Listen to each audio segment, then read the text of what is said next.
So a couple videos ago I made a quick overview of the Xbox Game Showcase. I talked about some of the games I was interested in, and one of those games was Halo Infinite. I made the comment about the fact that if the game was released on PC, I'd probably be buying it and picking it up in the holidays. For the most part, my opinion hasn't changed about that, but I do have some concerns about the game.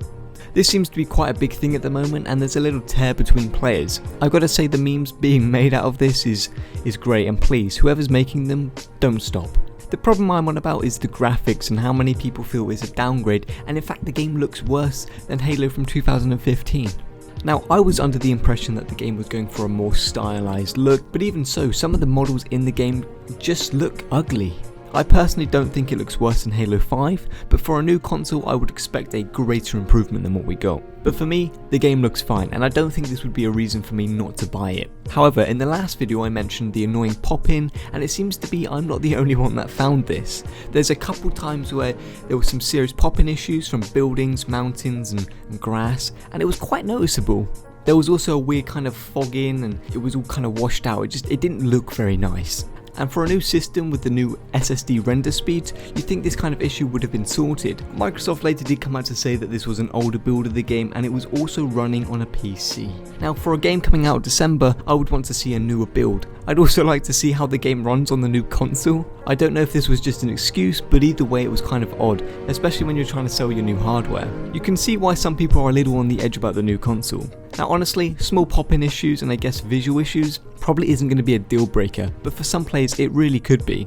I get that you want your new console to run games that look incredible, and if this is the kind of issues we're having with the demo, I can understand why you may not want to pick up the new Xbox. However, I imagine I'm still going to buy this game. I feel like for me it reminds me very much of classic Halo, and that's the kind of aesthetic I'm getting from the visuals. Let's just hope that's what they are intending to do here. At this point, some people have speculated that there might have been some issues in development, but I could kind of see that. However, my main kind of issue with the game is the new open world route they're going with and what kind of repercussions that could have. I'm not saying games that become open world titles are bad. I mean, look at Breath of the Wild, stunning game, and it was a nice transition.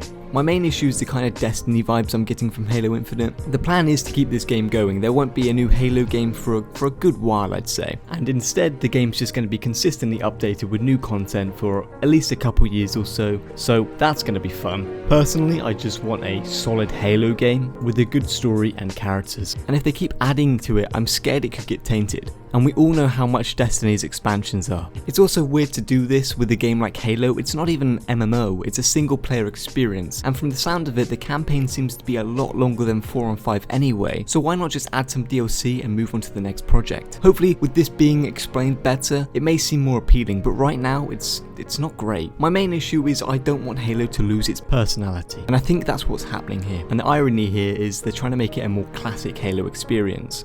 I get you have to change, but I guess we'll have to see. I really do feel like 343 has taken the criticism quite well, and you can tell there's passion in this game, and they are trying their hardest to replicate Halo, and I think so far, I want to say it's promising. From new gameplay mechanics to new weapons, I have got to say it does look pretty appealing, although I hope we get the OG weapons still, because to not have them would be a real letdown. I feel it's a bit of a trend to hate on this game at the moment, and I'm trying to kind of give my own spin on it. I always like to be on the fence with games like this, especially until the game's released, so then I can make my actual decision. But I'd be lying if I had to say that I didn't have concerns with the game, again from the weird pop-ins to the weird brutes, and the game actually being infinite. So what do you guys think? Do you think Halo Infinite is just going to be a massive letdown, or do you think it's got a lot of potential and could actually save the franchise? Recently I've been playing Halo 3, so the hype for Halo is bigger than ever at the moment, so I'm looking really forward to this game. Anyway, that's all I've got. If you are new here, maybe consider subscribing and leaving a like, and I'll see you little kids in the next video.